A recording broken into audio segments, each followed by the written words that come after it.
The uninvited guest. The impossible detection. The Deep Space Monitoring Station Nexus Prime floated silently in the void, its crystalline sensors reaching across light-years of space. For over 400 years, this outpost had served as the Zephyrian Empire's first line of defense, watching the outer boundaries of their territory, with technology that could detect a pebble from 3 star systems away. Commander Thylix stood before the main display, his tall frame casting shadows across the control room. His species, the Zephyrians, were known throughout the galaxy for their exceptional sensory abilities and technological mastery. With skin that shimmered like liquid mercury and eyes that could process multiple spectrums of light simultaneously, they had built an empire that spanned 30 star systems. Commander called Sensor Operator Kess from her station, her voice carrying the harmonic undertones typical of her people. "I'm detecting anomalous readings in Sector 12.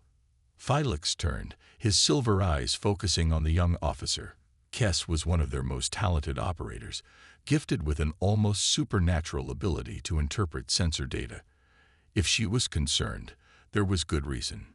"Define anomalous," Thylix said, gliding over to her workstation with the fluid grace of his species. "Energy signatures that appear for microseconds, then vanish completely," Kess explained, her multiple fingers dancing across the holographic controls. "The pattern is unlike anything in our databases.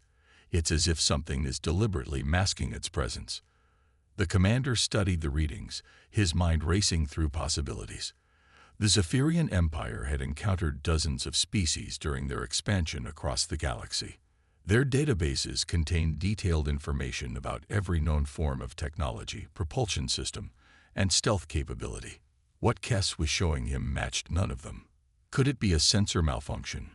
He asked, though he already suspected the answer. "Negative, sir. I've run full diagnostics multiple times. All systems are functioning at peak efficiency."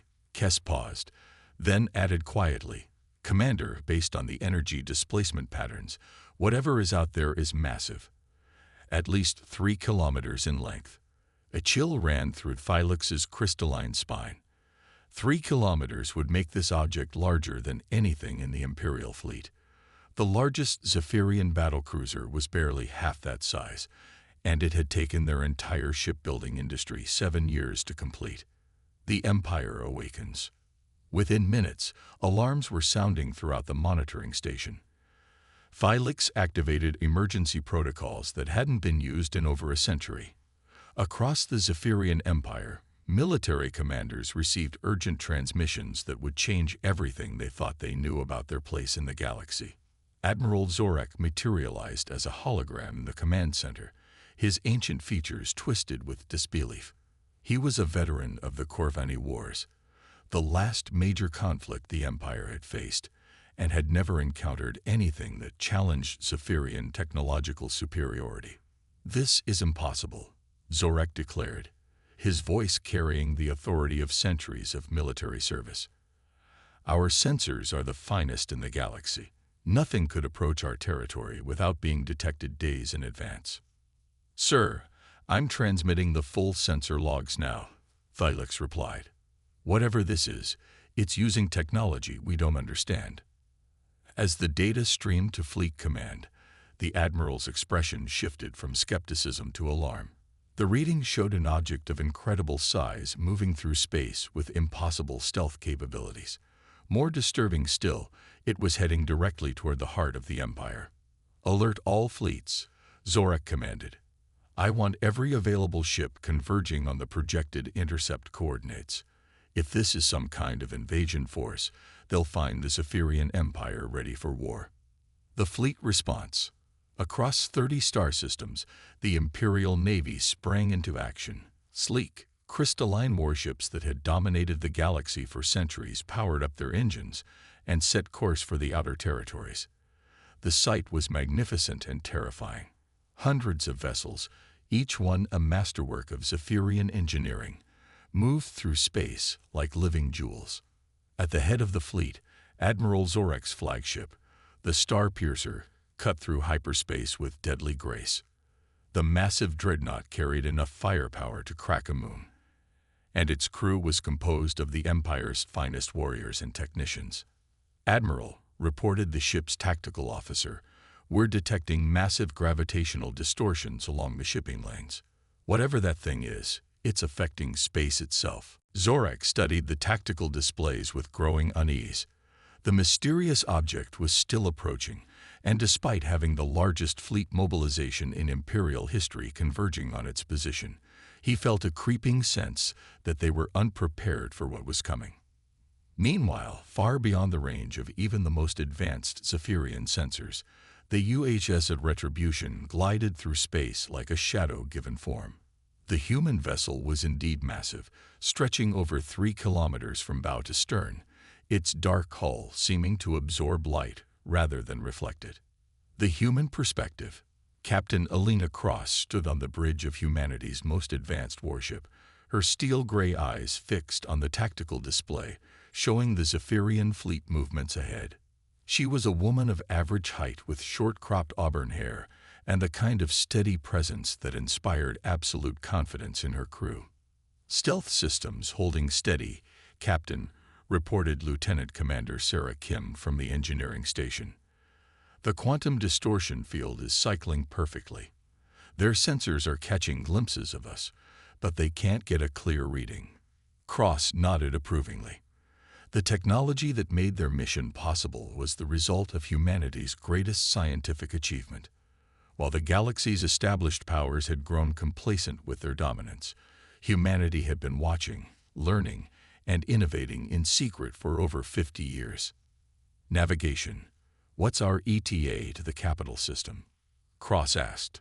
6 hours at current speed, Captain," replied Lieutenant Torres, a steady young officer whose precise calculations had guided them safely through 12 star systems without detection. "We're maintaining course along their primary shipping lanes to minimize our signature." The captain allowed herself a small smile. The Zephyrians might be technological marvels, but they had made the classic mistake of becoming predictable. Their patrol patterns, communication frequencies, and defensive strategies had all been observed and catalogued by human intelligence for decades. "Dr. Martinez, are you ready with the cultural analysis?" Cross asked, turning to the ship's synopsychologist. Dr. Isabella Martinez looked up from her data tablets, her weathered face showing the intensity of years spent studying alien civilizations.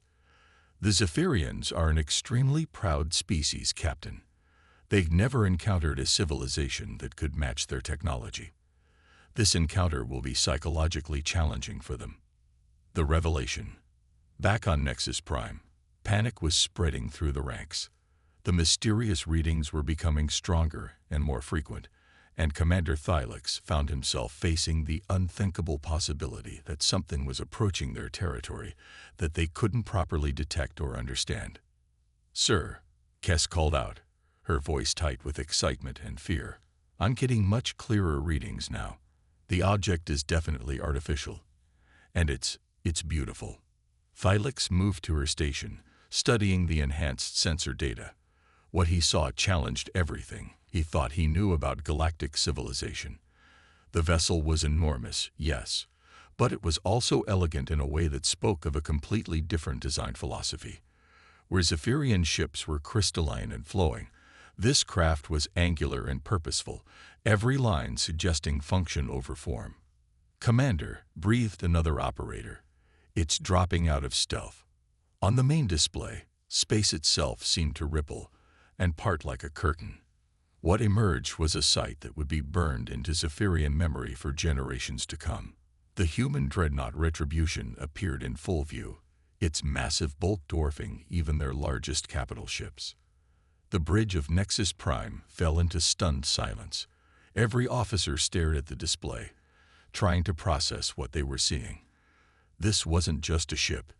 It was a statement of technological capability that challenged the very foundation of Zephyrian superiority. First contact protocol. Alarms blared throughout the station as automated systems tried to classify the unknown vessel. Every database search came back negative. This ship, this civilization, was completely unknown to Zephyrian science. "Commander," Kess whispered, It's moving toward the inner system. And, sir, it's sending a signal. Thylix felt his world tilting on its axis. What kind of signal? It's broadcasting on all frequencies. Perfect Zephyrian language, sir. They're requesting permission to speak with Imperial Command.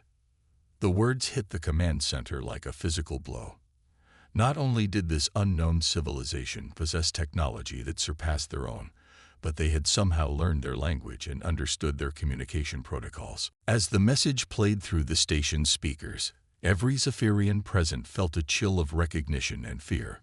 The voice was clearly alien, yet it spoke their language with perfect grammar and pronunciation.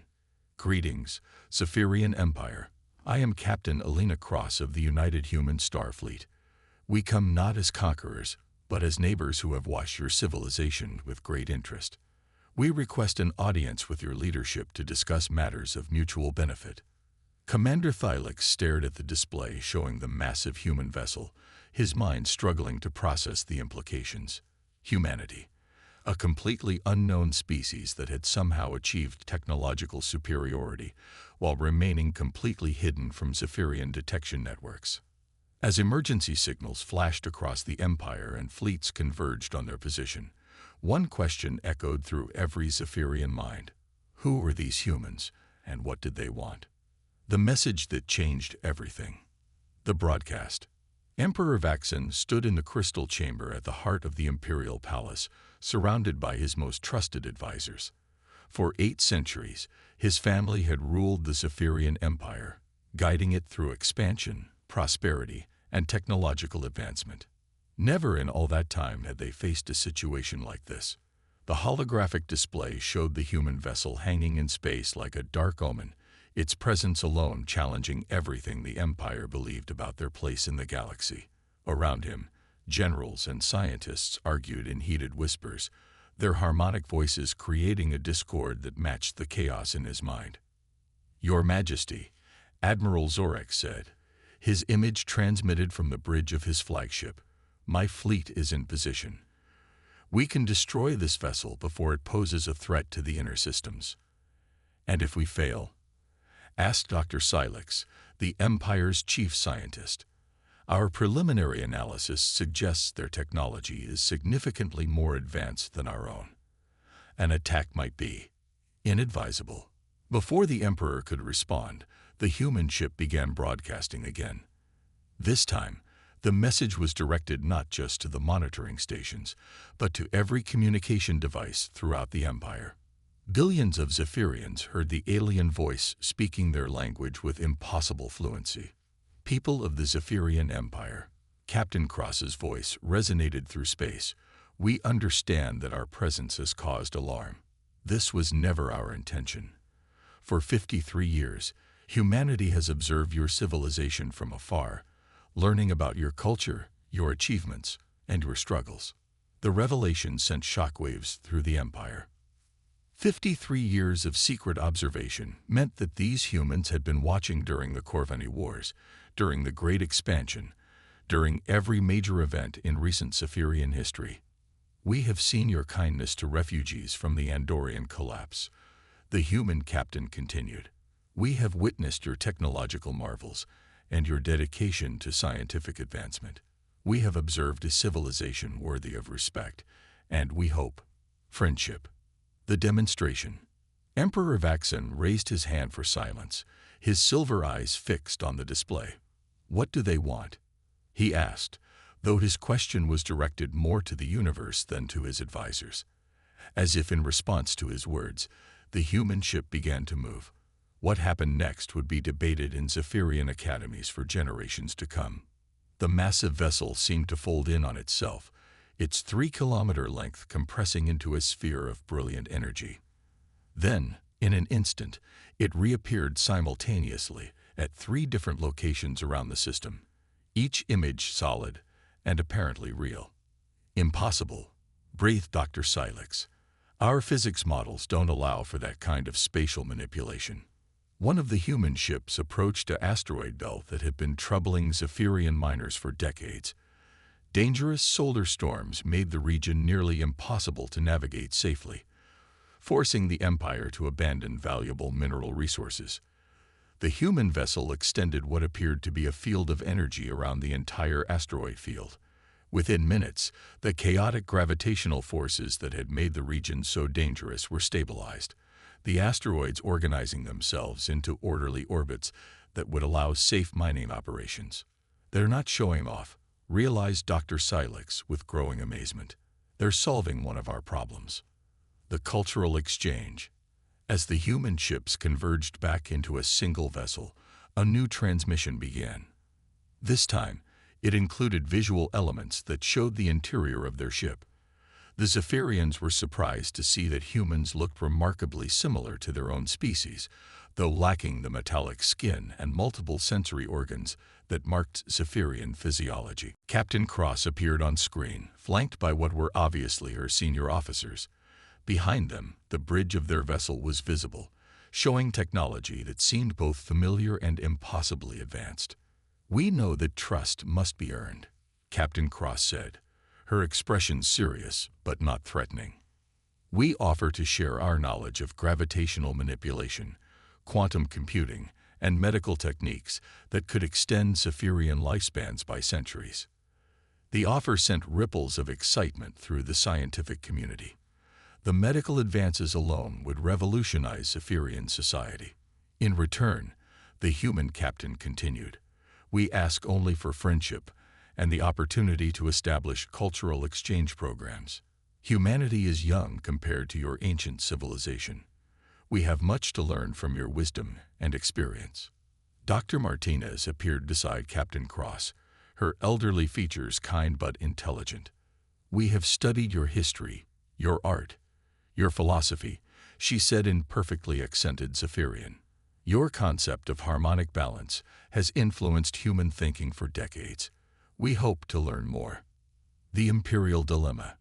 Emperor Vaxon found himself facing the most difficult decision in Imperial history. Around him, his advisors were divided. General Morth, commander of the Imperial Guard, stood rigid with suspicion. "Your Majesty, this could be an elaborate deception," the general warned. "How do we know they won't turn this technology against us once they've gained our trust?" But Dr. Silex was practically vibrating with excitement. "The scientific implications are staggering, Your Majesty. If they're willing to share even a fraction of their knowledge, it could advance our civilization by millennia." Admiral Zorek's voice crackled through the communication system. "I've been studying their ship's movements, Your Majesty. Their technology is so far beyond ours that if they wanted to conquer us, they could have done so without warning. The fact that they're talking instead of attacking suggests genuine peaceful intentions." The Emperor closed his eyes, feeling the weight of 30 star systems on his shoulders. Every decision he made would affect billions of lives and potentially alter the course of galactic civilization. The test. As if sensing his dilemma, the human ship transmitted another message. "Emperor Vaxon," Captain Cross said, somehow knowing he was listening, "we understand your caution. Trust cannot be built through words alone. We offer a demonstration of our intentions." The transmission included detailed scans of the Corvini system, where a rogue black hole was slowly pulling inhabited planets toward destruction. The Zephyrian Empire had been working for decades to evacuate the system, but their technology wasn't sufficient to move entire populations quickly enough. "We can stabilize the gravitational anomaly," Captain Cross offered. "No payment, no obligation. Simply allow us to help save those worlds." The offer was breathtaking in its scope. The Corvini system contained billions of Zephyrians and allied species. Saving them would be the greatest humanitarian achievement in galactic history. "How do we know this isn't a trap?" General Morth demanded. Emperor Vaxon studied the human captain's face on the display. After 8 centuries of reading the intentions of countless beings, he had developed an instinct for truth. What he saw in Alina Cross's eyes was not deception, but genuine desire to help. "You may proceed," the Emperor said quietly. The miracle. What happened next became known as the Corvini miracle. The human vessel traveled to the endangered system and deployed technology that exceeded Zephyrian understanding. Using controlled gravitational fields, they managed to push the rogue black hole away from the inhabited worlds, stabilizing the entire system. The operation took 18 hours and saved 14 billion lives. As news of the miracle spread throughout the empire, public opinion began to shift. These humans had risked their own ship and crew to save Zephyrian lives, asking for nothing in return. Emperor Vaxon called an emergency session of the Imperial Council. Representatives from all 30 systems gathered in holographic form to debate humanity's offer of alliance. They could have demanded anything, argued Senator Kylix from the industrial worlds. Territory, resources, tribute. Instead, they ask only for friendship. Their technology could revolutionize our society, added Dr. Kylix. Medical advances, energy production, space travel. We could explore galaxies beyond our current reach. But General Morth remained unconvinced. Power like theirs corrupts. Today they save lives, but what about tomorrow? What happens when they decide they want to rule instead of befriend? The new alliance. The debate raged for hours, but eventually wisdom prevailed. The vote was close, but the Imperial Council agreed to accept humanity's offer of alliance. Emperor Vaxon personally transmitted the decision to Captain Cross. The Zephyrian Empire accepts your offer of friendship, he said formally. We welcome humanity as our partners in exploring the galaxy. The response from the human ship was immediate and joyful. Thank you, Your Majesty, Captain Cross replied. This is the beginning of a new age for both our civilizations. Over the following days, cultural and scientific exchange programs were established. Human scientists worked alongside Zephyrian researchers, sharing knowledge that advanced both species beyond what either could have achieved alone. Dr. Martins and Dr. Kylix became fast friends, their discussions about xenobiology and physics lasting deep into the night cycles. Human medical techniques began extending Zephyrian lifespans, while Zephyrian harmonic technologies revolutionized human communications. The greater galaxy. As news of the human-Zephyrian alliance spread beyond the Empire, other civilizations began to take notice. The galaxy's balance of power was shifting, and species that had remained neutral or isolationist began reaching out, hoping to benefit from the new partnership. Captain Cross stood on the observation deck of her ship, watching Zephyrian vessels dock with human transport ships in the first joint operation between their species. The sight filled her with pride and hope. Captain, Dr. Martins said, joining her at the viewport, the Andromedans are requesting a meeting. They want to discuss joining our alliance. Cross smiled. Humanity's long period of secret observation and preparation was paying dividends beyond their wildest dreams. By approaching the galaxy not as conquerors but as friends, they had opened doors that military might never could have. Set up the meeting, she said. It's time to see how many neighbors we can make. As the human ship prepared to visit yet another civilization, Emperor Vaxon issued a statement that would be remembered throughout galactic history. Today we learned that the greatest strength is not in the power to destroy, but in the wisdom to build. Humanity has shown us that the future belongs not to the strongest, but to those who choose cooperation over conquest. The age of human expansion had begun, but it would be an expansion of friendship, knowledge, and mutual benefit. In a galaxy that had known centuries of conflict and competition, humanity offered something revolutionary.